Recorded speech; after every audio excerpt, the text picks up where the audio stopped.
Bonjour, bienvenue dans la série sur la mécanique quantique.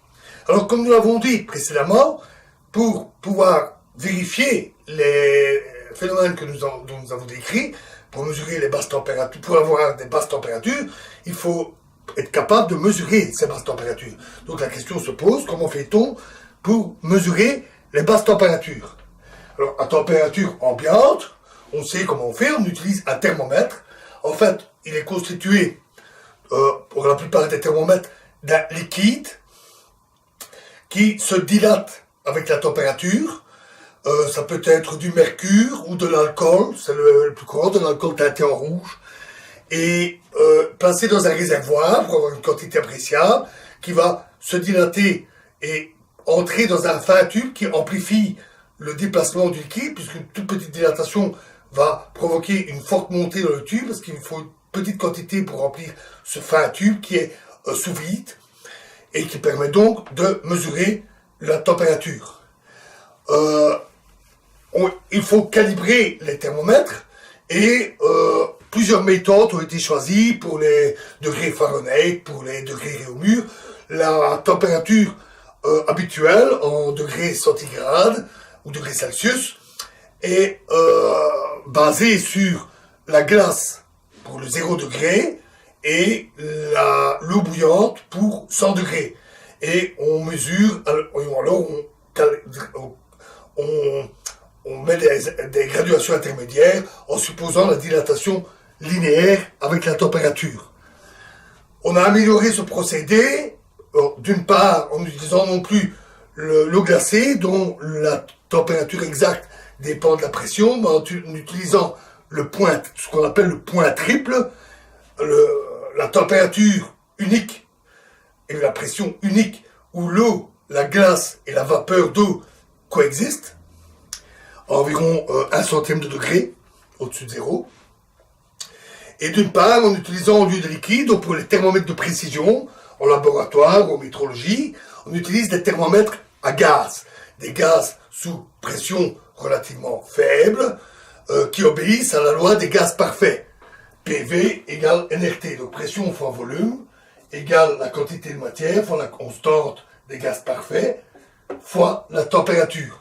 Température absolue, donc mesurée, dont la valeur en 0 est au 0 absolu, c'est-à-dire à moins 273 degrés Celsius. Et en mesurant la pression, ce qui peut se faire avec une très grande précision, on peut alors mesurer la température. Et de plus, cette loi est très précise, ce qui règle le problème des graduations intermédiaires.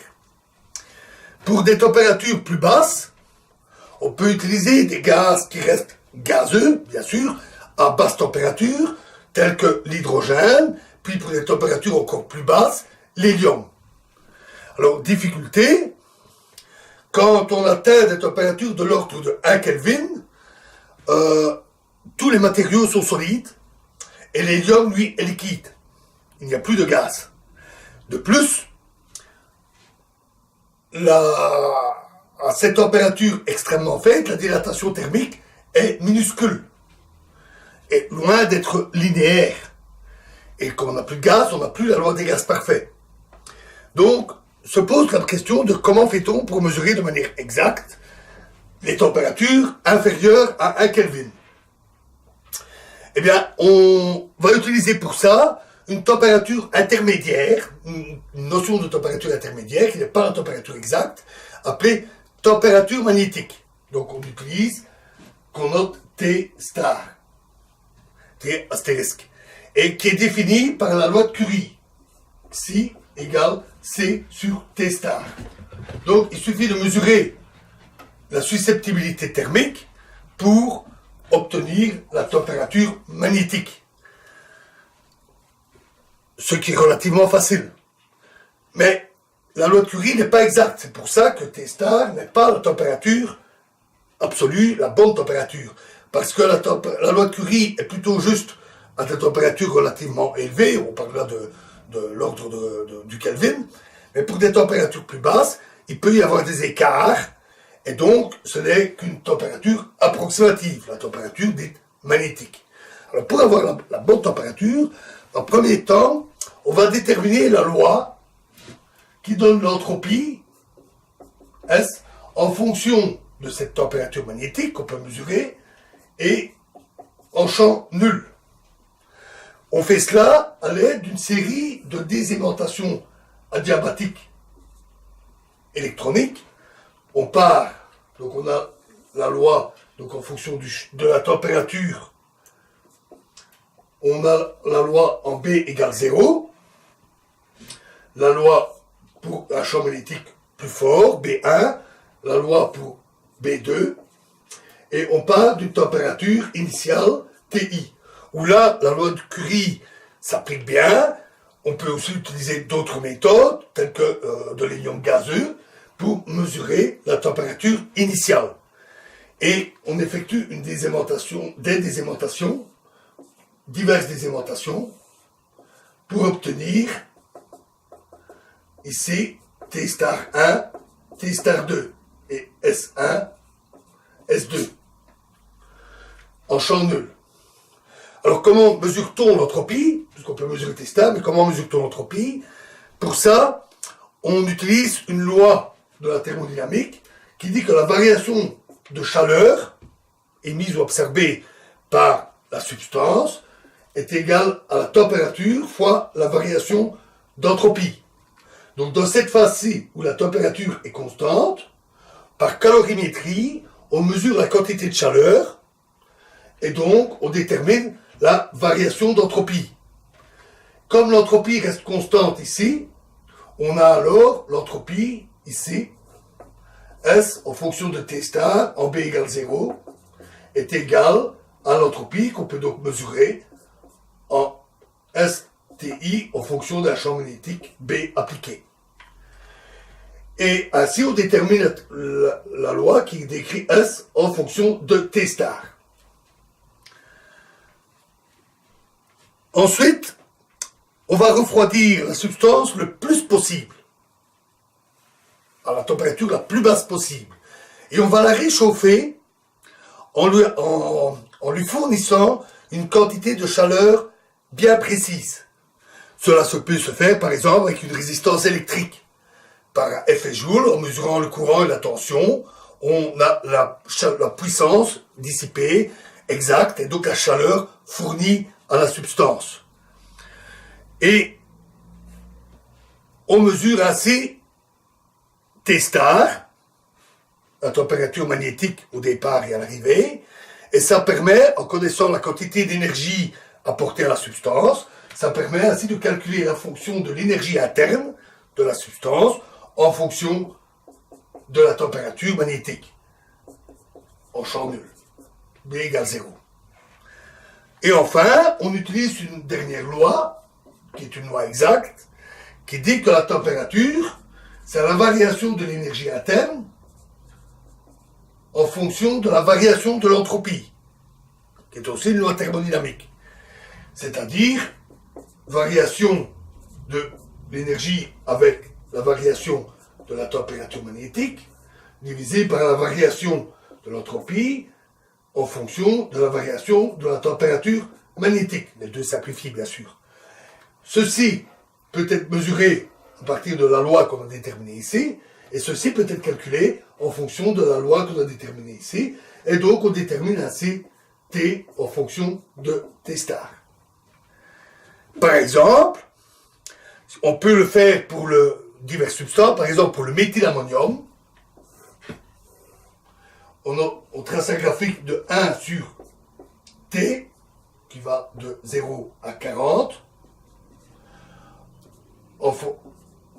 Ici, on met 1 sur T star, qui va ici de 0 à 25. Et si température était égale à la température magnétique, on aurait une courbe, on aurait une droite. En réalité, la loi qu'on obtient est à peu près comme ceci. Et donc, en mesurant T star, on peut y lire la valeur exacte de la température. C'est une procédure très longue. Il faut faire toute une série de désalimentation adiabatique, toute une série de réchauffements. Il faut mesurer toute une série de grandeurs avec la plus grande précision possible. C'est donc très lourd et très long, compliqué. De plus, c'est différent pour chaque substance. On doit le faire pour chaque substance. Il y a même d'autres difficultés. Par exemple, quand on réchauffe la substance,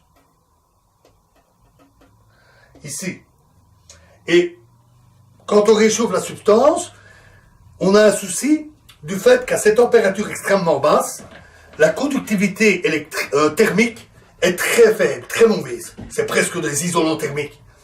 Et donc, la température n'est jamais uniforme. Alors ça a été résolu à l'aide du rayonnement gamma, celui de la radioactivité. En irradiant les substances, cela a tendance à provoquer des collisions entre atomes qui font que la température s'homogénéise assez vite.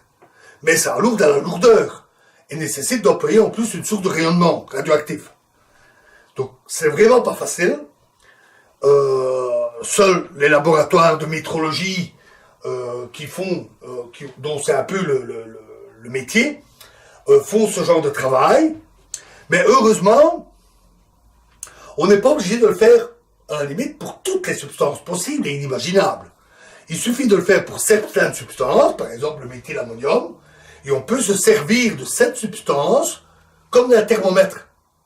On va mesurer, on a d'autres substances dans l'échantillon, on a un fragment de méthylammonium, et on va mesurer la température magnétique du méthylammonium, qui nous donnera la température de l'ensemble. Donc on se sert des substances qui ont été mesurées avec précision comme d'un thermomètre.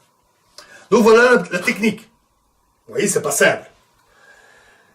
Et ceci peut servir jusqu'à des températures d'environ 1 millième de Kelvin.